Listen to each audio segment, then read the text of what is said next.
آمنوا اتقوا الله وقولوا قولا سديدا يصلح لكم أعمالكم ويغفر لكم ذنوبكم ومن يطع الله ورسوله فقد فاز فوزا عظيما يا أيها الذين آمنوا اتقوا الله حق تقاته ولا تموتن إلا وأنتم مسلمون أما بعد فإن أحسن الكلام كلام الله وأحسن الهدي هدي محمد صلى الله عليه وسلم وشر الأمور محدثاتها وكل محدثة بدعة وكل بدعة ضلالة وكل ضلالة في النار اللهم انفعنا بما علمتنا وعلمنا ما ينفعنا وزدنا علما رب اشرح لي صدري ويسر لي أمري واحلل عقدة من لساني يفقهوا قولي أعوذ بالله السميع العليم من الشيطان الرجيم بسم الله الرحمن الرحيم إن عدة الشهور عند الله 12 شهرا في كتاب الله يوم خلق السماوات والأرض منها 4 حرم وقال الله تبارك وتعالى والفجر وليال عشر والشفع والوتر والليل إذا يسر. ہر قسم کی حمد و ثنا اللہ وحدہ لا شریک کے لیے جو پوری کائنات کا خالق مالک و رازق ہے.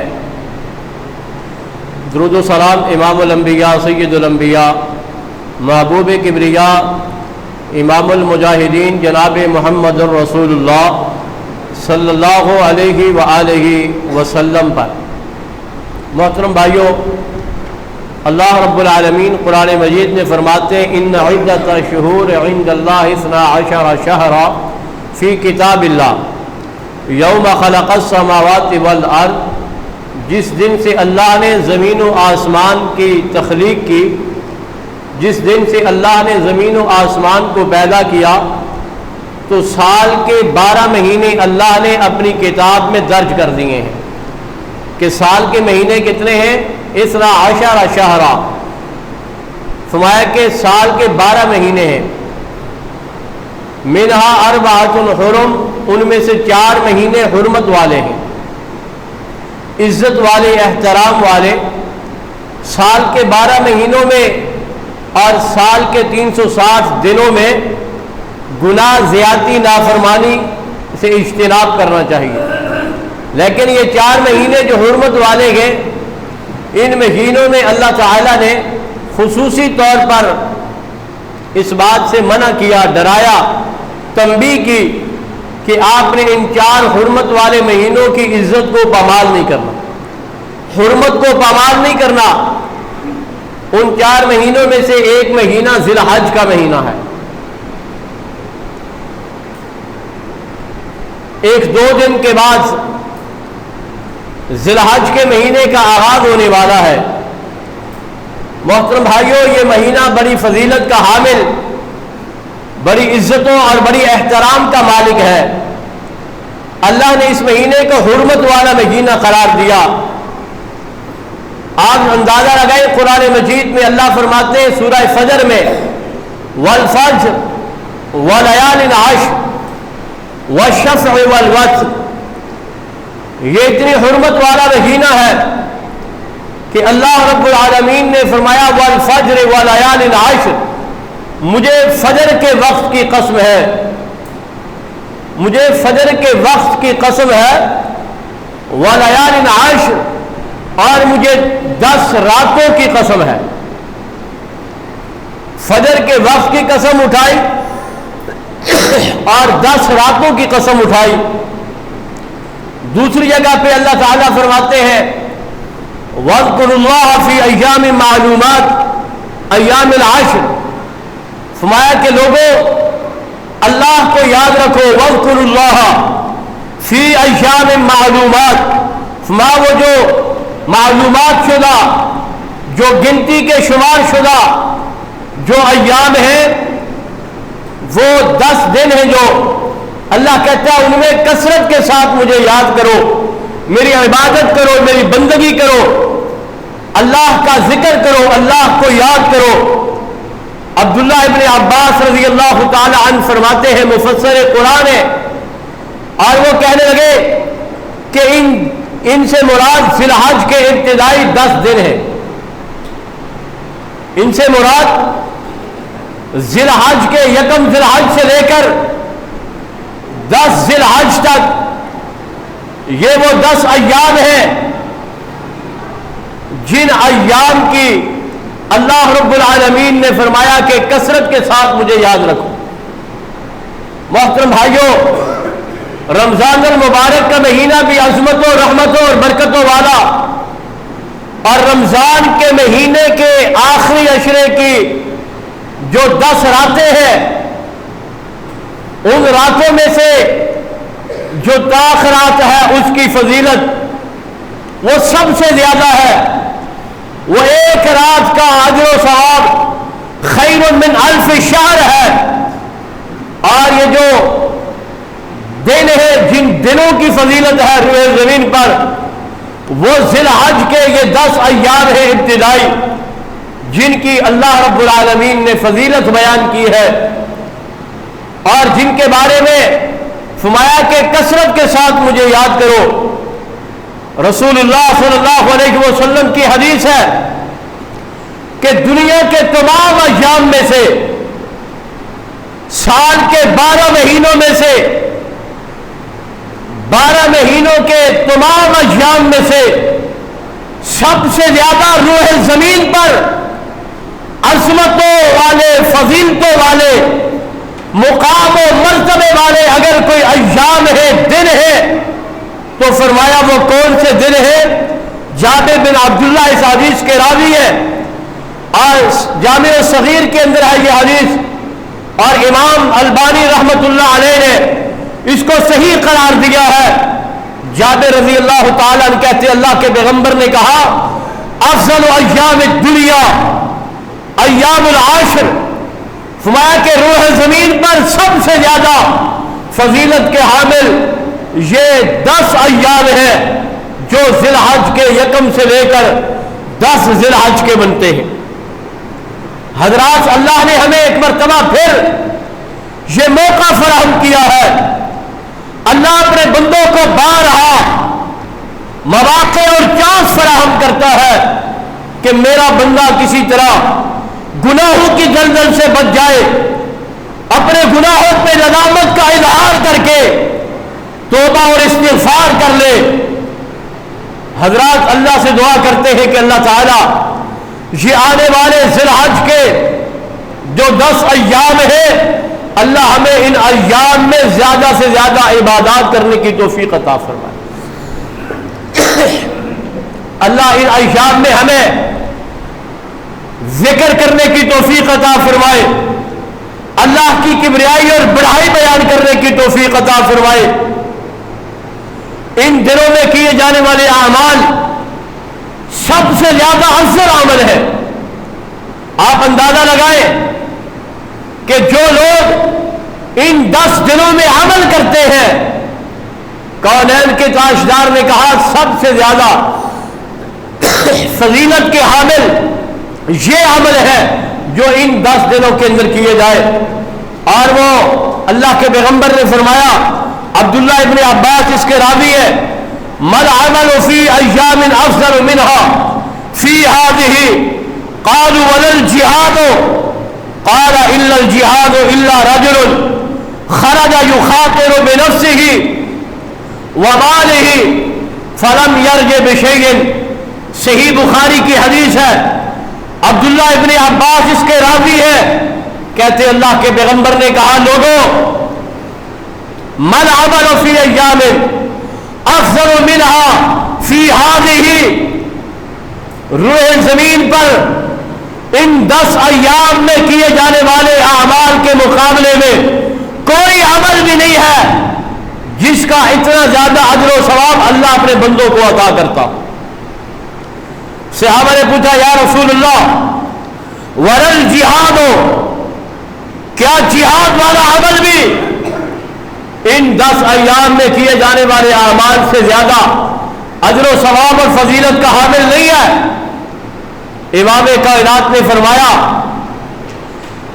الا ولل جہاد الا رجل خرج یخاطر بنفسه وماله، فرمایا ہاں ایک ایسا شخص، ایک ایسا مرد مجاہد جو اللہ کے راستے میں جہاد کے ارادے اور عزم سے نکلا ہو، اور وہ ذی الحج کے ایام ہو، اور پھر ان کے اندر وہ جہاد کے لیے نکلا ہو، اور وہ اپنا مال اور اپنی جان اللہ کے راستے میں پیش کر گیا ہو، نہ جان واپس آ سکی نہ مال واپس آ سکا، شہید ہو گیا، قتل کر دیا گیا، فرمایا اس مجاہد اور اس شہید کے اجر و ثواب کو کوئی نہیں پہنچ سکتا، اس کے سوا ان 10 ایام میں کیے جانے والے اعمال سب سے زیادہ فضیلت کے حامل ہیں۔ محترم بھائیوں، یہ بڑے ہی قیمتی ایام آنے والے ہیں، اللہ ہمیں عطا کرنے والا ہے۔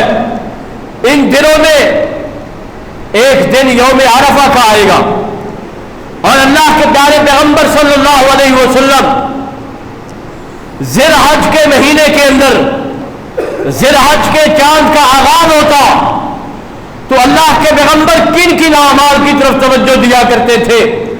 کون کون سے اعمال اللہ کے پیغمبر کثرت سے کیا کرتے تھے؟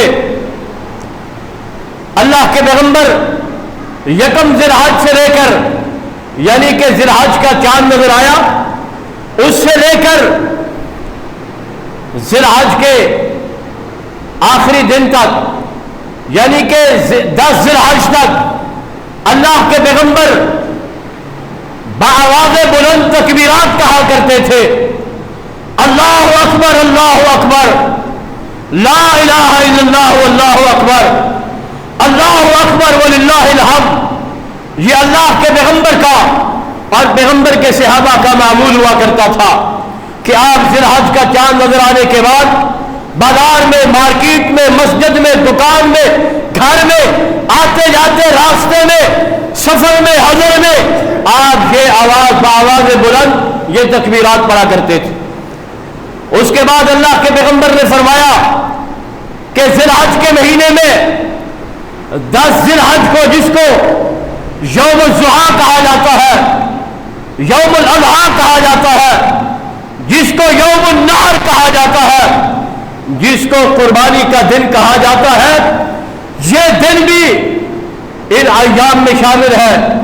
اور اللہ کے پیغمبر نے فرمایا جو بندہ قربانی کا ارادہ رکھتا ہو، جو شخص قربانی کرنا چاہتا ہو، اللہ کے پیغمبر نے اس کے بارے میں فرمایا، ام سلمہ رضی اللہ تعالی عنہ اس کی راوی ہے اور کہتی اللہ کے پیغمبر نے فرمایا من رآ ہلال ذی الحجۃ واراد ان یضاحی فلا یاخذن من شعرہ ولا من اظفارہ، ترمذی کی حدیث ہے اور امام البانی نے اس کو بھی صحیح قرار دیا ہے۔ ام سلمہ کہتی اللہ کے پیغمبر نے کہا جو شخص قربانی کا ارادہ رکھتا ہے، ذی الحج کا چاند نظر آنے کے بعد قربانی کے دن تک وہ اپنے جسم سے کوئی بال بھی نہ کاٹے، اپنے جسم سے کوئی بال بھی نہ اکھاڑے، اور اپنے جسم سے ناخن بھی نہ تراشے۔ جو ذی الحج کا چاند نظر آنے کے بعد قربانی کا ارادہ رکھتا ہو تو فرمایا قربانی کے دن تک، قربانی کر لینے تک وہ اپنے جسم کے حصے کا کوئی بال بھی نہ تراشے اور نہ وہ ناخن تراشے۔ یہ اللہ کے پیغمبر علیہ الصلوۃ والسلام نے اس کے پیچھے حکمت کیا ہے۔ محترم بھائیوں، یہ قربانی ہے، میں یکم ذی الحج سے لے کر 10 ذی الحج تک اپنے وجود پہ نگاہ دوڑاتا ہوں، ہاتھ پاؤں کو دیکھتا ہوں، اپنے بالوں کو دیکھتا ہوں تو میرے دل کے اندر ایک احساس پیدا ہوتا ہے، قربانی کی یاد تازہ ہوتی ہے، میں اللہ کا قرب حاصل کرنے کے لیے میں نے قربانی کرنی ہے۔ اس لیے اللہ کے پیغمبر نے کہا اس میں آپ نے احتیاط کرنا ہے۔ اور پھر رسول اللہ صلی اللہ علیہ وسلم ذی الحج کے ایام میں ذی الحج کے مہینے میں اللہ کے پیغمبر روزوں کا اہتمام کیا کرتے تھے۔ حفصہ رضی اللہ تعالی عنہ اس حدیث کی راوی ہے اور کہتی اللہ کے پیغمبر نے فرمایا کان رسول اللہ قال نبی صلی اللہ علیہ وسلم کان رسول اللہ تصوم 9 ذی الحجہ ویوم عاشوراء وثلاثة ایام من کل شہر۔ فرمایا اللہ کے پیغمبر کا یہ معمول ہوا کرتا تھا کہ اللہ کے پیغمبر یکم ذی الحج سے لے کر 9 ذی الحج تک مسلسل روزہ رکھا کرتے تھے، یعنی کہ ذی الحج کا چاند نظر آنے کے بعد 9 ذی الحج تک اللہ کے پیغمبر مسلسل روزہ رکھا کرتے تھے، کیونکہ ان 10 ایام میں کیے جانے والے اعمال روح زمین پر سب سے زیادہ فضیلت کے حامل ہیں۔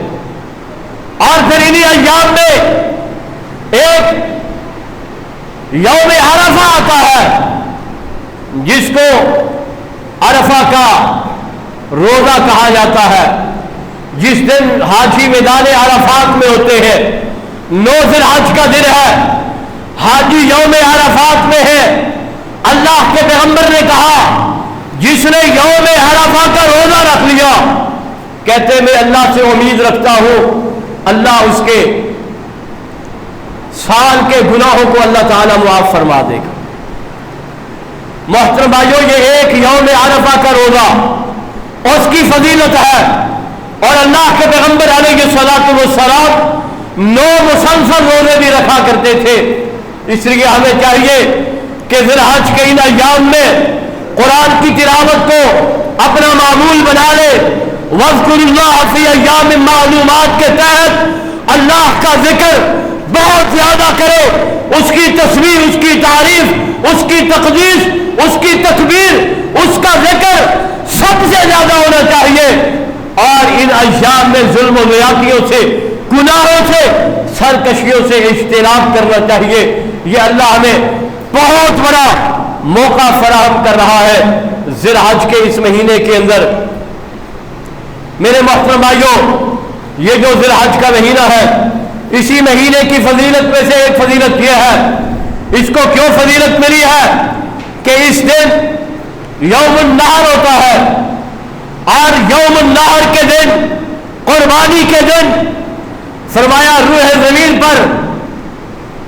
زمین پر اللہ رب العالمین کے ہاں اس عمل سے زیادہ فضیلت کا کوئی عمل نہیں ہے جس دن ایک بندہ اپنے جانور کی گردن پہ چھری چلا کر اس کا خون بہا دیتا ہے، خون کا قطرہ زمین پہ گرتا ہے، اللہ اپنے بندے کے گناہوں کو معاف فرما دیتا ہے۔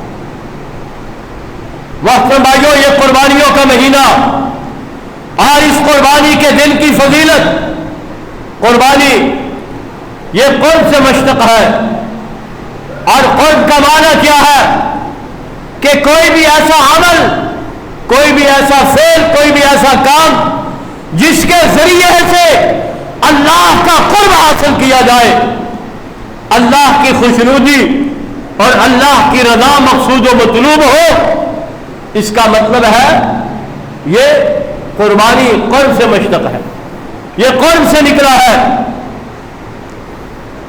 محترم بھائیوں، بے شک اللہ کے ہر حکم میں کوئی نہ کوئی مقصد ہوتا ہے، کوئی نہ کوئی حکمت ہوتی ہے، اس میں بے حد حکمتیں ہیں۔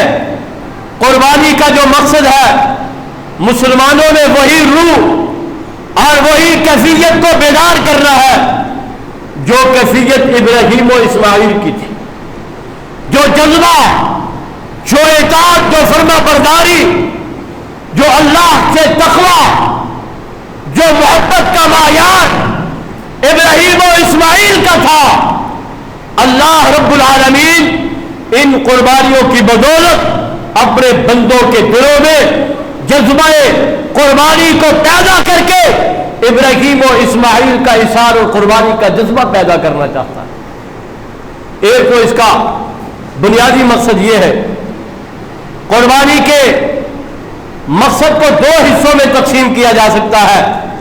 ایک حصہ اجتماعی ہے، یعنی کہ ایسے صاحب ثروت لوگ صاحب استطاعت لوگ جن کے پاس مال ہے، وسائل ہے، وہ قربانیاں کرتے ہیں، اور وہ قربانیاں کر کے ایسے غریب، ایسے مسکین، ایسے لوگ جن کے پاس مال نہیں ہے، دولت نہیں ہے، جو سال بھر خوراک میں گوشت کا استعمال نہیں کر سکتے، اس کا اجتماعی فائدہ یہ ہے کہ مسلمان قربانیاں کرے اور ان غریبوں کو، ان مسکینوں کو، ان یتیموں کو اور ان لوگوں کا سہارا بنے اور ان کو گوشت کی فراہمی، ان کو گوشت کھانے کے لیے تقسیم کرے۔ اور اس قربانی کے پیچھے محترم بھائیوں قربانی کی کھالیں ہیں، اس سے بھی غریبوں کے ساتھ مدد ہوتی ہے، تعاون ہوتا ہے، ان کا خیال رکھا جاتا ہے۔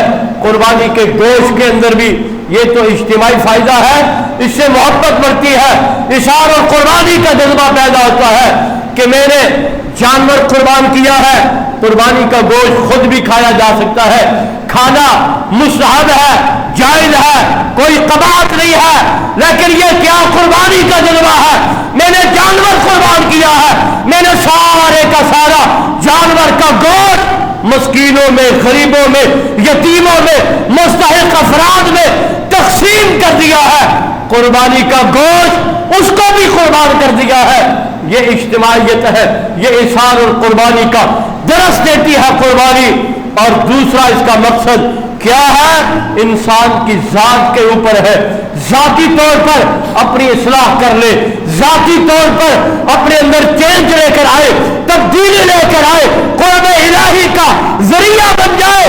یاد رکھ، تیری قربانی اگر تیری ذاتی طور پر تیری اصلاح نہ کر سکی، تو جانور کی گردن پہ چھری چلانے سے پہلے تو اس بات کا عزم کر لے، اس بات کا عزم کر لے، حقیقت میں قربانی تو بیٹے کی پیش کرنی تھی، حقیقت میں قربانی تو انسان نے خود کی پیش کرنی تھی۔ ابراہیم نے بیٹا دیا تھا، اسماعیل نے خود کو پیش کر دیا تھا۔ یاد رکھ، یہ قربانی وہ ہے جو میرے تیرے اندر یہ اثار اور قربانی کا جذبہ بیدار کرتی ہے کہ اے مسلمان، آج تو جانور کی گردن پہ چھری چلا کر اس بات کا عزم کر رہا ہے کہ ربا تیرے لیے میری گردن بھی پیش ہے، میرا خون بھی پیش ہے، میرا مال بھی پیش ہے، میری جان بھی پیش ہے، میری اولاد بھی قربان ہے۔ اللہ جہاں جس چیز کا تو مطالبہ کرے گا، میں اپنی ہر چیز تن من دھن قربان کرنے کے لیے تیار ہوں۔ یاد رکھ، یہ قربانی ایک میری اصلاح کرتی ہے کہ تو جانور کی گردن پہ چھری چلانے سے پہلے اپنی انا کو قربان کر، اپنی خواہشات کو قربان کر۔ یہ جو بڑے بڑے برادریوں کے بت بنا رکھے ہیں، محترم بھائیوں، میں اکثر یہ بات کہا کرتا ہوں کہ قربانی کو بھی قربان کر دو، خواہشات کو قربان کر دو۔ ایک شخص وہ ہر سال 10 لاکھ کا بیل لے کے آتا ہے، 10 لاکھ کا بیل لا کر قربان کرتا ہے، بعض 3 بیل، 4 بیل، کروڑ روپے کی قربانی کرتے ہیں۔ ہم کہتے ہیں قربانی کرنی چاہیے، بہت زیادہ قربانی کرنی چاہیے، اس میں کوئی قباحت کی بات نہیں ہے، لیکن یاد رکھیں قربانی مجھے نمود و نمائش کے لیے نہیں کرنی چاہیے، ریاکاری کے لیے نہیں کرنی چاہیے۔ اس سال میں اس بات کا عزم کروں کہ میں 5 لاکھ کا ایک بیل لے کے نہیں آؤں گا، 5 لاکھ کے میں ایک بیل یا 10 لاکھ کا ایک بیل اپنے گلی کے کونے میں ٹینٹ لگا کر ہر سال باندھتا ہوں۔ گلی محلے کے لوگ آتے ہیں، وعدہ کرتے ہیں، بیوی کی ڈیمانڈ ہے، بچوں کی چاہت ہے کہ بابا اس سال بھی ٹینٹ لگے گا، 10 لاکھ کا بیل ہوگا، رسی پکڑ کے پورے محلے میں گھماؤں گا۔ لوگ تبصرہ تذکرہ چرچا کریں گے، اس سال میں نے کیا کرنا ہے، میں نے 10 لاکھ کی قربانی تو کرنی ہے، لیکن قربانی کے جانوروں میں اضافہ کر دینا ہے، قربانی کے جانوروں میں اضافہ کر دینا ہے۔ اور محترم بھائیوں، قربانی کا کتنا بڑا فائدہ ہے۔ صحابہ نے پوچھا یا رسول اللہ یہ قربانی کیا ہے؟ فرمایا سنت ابیکم ابراہیم، یہ تمہارے باپ ابراہیم کی سنت ہے۔ پھر صحابہ نے سوال کیا یا رسول اللہ ہمارے لیے اس قربانی میں کیا بڑا ہے؟ ہمیں اپنے جانور قربان کر کے کیا حاصل ہوتا ہے؟ تو اللہ کے پیغمبر نے فرمایا یاد رکھو قربانی کے جانور کے جسم پہ جتنے بال ہیں ہر بال کے عوض اللہ تمہارے گناہوں کو معاف کر دیتا ہے. ہر بال کے عوض اللہ تمہاری نیکیوں میں بڑھوتری کا اضافے کا ذریعہ بنا دیتا ہے. میرے محترم بھائیوں یہ قربانی انسان کے اپ گریڈ ہونے کا ذریعہ ہے. ہمارے صالحہ میں اضافہ ہوتا ہے اور گناہوں میں بخشش کا ذریعہ بن جاتا ہے. میں یہ پوچھنا چاہتا ہوں 10 لاکھ کا ایک جانور ہو اس کے جسم پہ کتنے بال ہو سکتے ہیں؟ اور 10 لاکھ کے 10 جانور ہو اور 10 جانوروں کے جسم پہ کتنے بال ہو سکتے ہیں؟ ایک جانور کا گوشت کتنا ہو سکتا ہے؟ 4 من 5 من 6 من 7 من. اور اگر آپ 3 من کے 10 جانور لے کر آؤ تو 30 من گوشت بنے گا. آپ 10 لاکھ کا ایک جانور لاش کراچی کی ایک گلی کے کونے میں قربان کر کے خون بہاتے ہو. 10 جانور لے کر آؤ ایک کراچی کے ایک کونے میں ہو, ایک بلدیہ ٹاؤن کی غریب آبادی میں ہو, ایک تھرپارکر کے صحراؤں میں ہو, ایک کشمیر کی سرزمین پہ ہو. اپنے جانور کو تقسیم کر دو. کشمیر کی سرزمین بھی گواہی دے, تھرپارکر کی سرزمین بھی گواہی دے, اورنگی ٹاؤن کا غریب علاقہ بھی اس بات کی گواہی دے. قیامت کے دن جانوروں میں بھی اضافہ ہو, بالوں کے اندر بھی اضافہ ہو, سرزمین جس پہ خون بہ جائے ان زمینوں میں بھی اضافہ ہو. اور 6 من کا گوشت کتنے لوگ کھا سکیں گے اور 30 من گوشت کتنے لوگ کھا سکیں گے؟ میں یہ چاہتا ہوں یہ اپنی اعلیٰ کو قربان کرنا ہے, خواہش کو قربان کرنا ہے کہ 10 لاکھ کا ایک نہیں ہوگا, میں نے 10 لاکھ کی قربانی کرنی ہے. لیکن جو ہے نا کم قیمت کے زیادہ جانور قربان کروں گا, زیادہ گوشت ملے گا, زیادہ مسکینوں کا جو ہے نا تقسیم ہوگی اور زیادہ جگہ پر خون بہ جائے گا اور زیادہ جانوروں کے بال ہوں گے. مجھے اس کے عوض اللہ اجر و ثواب عطا کرے گا. محترم بھائیوں یہ قربانی کیا ہے؟ قربانی کی فضیلت اور یہ قربانی مجھے اور آپ کو اس بات کا درس دیتی ہے. یاد رکھیں یہ قربانی صرف ہمارے اوپر نہیں آئی, یہ تب سے شروع ہے جب سے انسان کا آغاز ہوا ہے. آدم علیہ السلام کے 2 بیٹے تھے, ایک قابیل تھا اور ایک حابیل تھا. قرآن نے ان کا تذکرہ کیا کہ حابیل اور قابیل نے قربانی کی اور اس وقت کا یہ دستور تھا ہماری امت سے پہلے. یہ تو اللہ نے ہمیں اعزاز دیا ہے نا, اللہ نے خصوصی شفقت اور محبت کی ہے امت محمد صلی اللہ علیہ وسلم پہ. اس سے پہلی امتوں کا کیا دستور تھا؟ وہ قربانی پیش کرتے, آسمان سے آگ آتی اور جس کی قربانی قبول ہوتی اس کی قربانی کو آگ اچک کے لے جاتی. حابیل و قابیل نے قربانی کی, حابیل کی قربانی قبول ہو گئی, قابیل کی قربانی قبول نہ ہوئی اور قابیل نے حسد میں آ کر حابیل کو قتل کر دیا. یہ تب سے ہے. اس کے بعد اللہ تعالیٰ نے قرآن مجید میں مختلف مقامات پر قربانیوں کا تذکرہ کیا ہے. وَلِكُلِّ أُمَّةٍ جَعَلْنَا لِيَذْكُرُوا اسْمَ اللَّهِ عَلَىٰ مَا رَزَقَهُم مِّن بَهِيمَةِ الْأَنْعَامِ. اللہ کہتا ہے ہم نے ہر امت کے لیے یہ قربانی فرض کی تھی, ہر امت میں یہ قربانی رکھی تھی. قرآن میں مختلف مقامات پر اللہ نے ان قربانیوں کا تذکرہ کیا ہے. وَمَن يُعَظِّمْ شَعَائِرَ اللَّهِ فَإِنَّهَا مِن تَقْوَى الْقُلُوبِ. فرمایا کہ یہ قربانی یہ اللہ کے شعائر میں سے ہے اور اس کا مقصد اور مطلب صرف قرب ہے اور تقوی ہے, صرف تقوی ہے. لَن يَنَالَ اللَّهَ لُحُومُهَا وَلَا دِمَاؤُهَا وَلَٰكِن يَنَالُهُ التَّقْوَىٰ مِنكُمْ. اللہ کہتا ہے تیرے جانوروں کا گوشت, تیرے جانوروں کا خون مجھے نہیں چاہیے, مجھے تیرے دل کا تقوی چاہیے. اخلاص ہو, تقوی ہو, خشیت ہو, قرب الہی کا ذریعہ ہو. قسم اللہ پاک کی تیری یہ قربانی دنیا میں بھی تیری زندگی میں انقلاب برپا کرے گی اور قیامت کے دن بھی نجات کا ذریعہ بن جائے گی. اگر نمود و نمائش خوشنودی ہے تو دنیا میں تجھے کہہ دیا جائے گا بہت سخی ہے، بہت بڑا بیل قربان کرتا ہے، بہت زیادہ گوشت تقسیم کرتا ہے۔ یاد رکھ قربانی تقوی مانگتی ہے۔ اللہ کے نبی نے فرمایا ان اللہ لا ينظر الى صورکم ولا اموالکم ولكن انما ينظرکم الى اعمالکم وقلوبکم۔ ابن ماجہ کی حدیث ہے، اللہ کے پیغمبر نے کہا ان اللہ لا ينظر الى صورکم ولا اموالکم۔ یاد رکھو اللہ تمہارے صورتوں کو، تمہاری شکلوں کو، اور اللہ تمہارے اموال کو نہیں دیکھتا کہ تو نے کروڑ کی قربانی کی، 10 لاکھ کی قربانی کی، 20 لاکھ کی قربانی کر دی، تو 20,000 کا بکرا لا کر قربان کر، 12,000 کا حصہ ڈال کے قربانی کر، لیکن تقویٰ ہو، للہیت ہو، خشیت ہو۔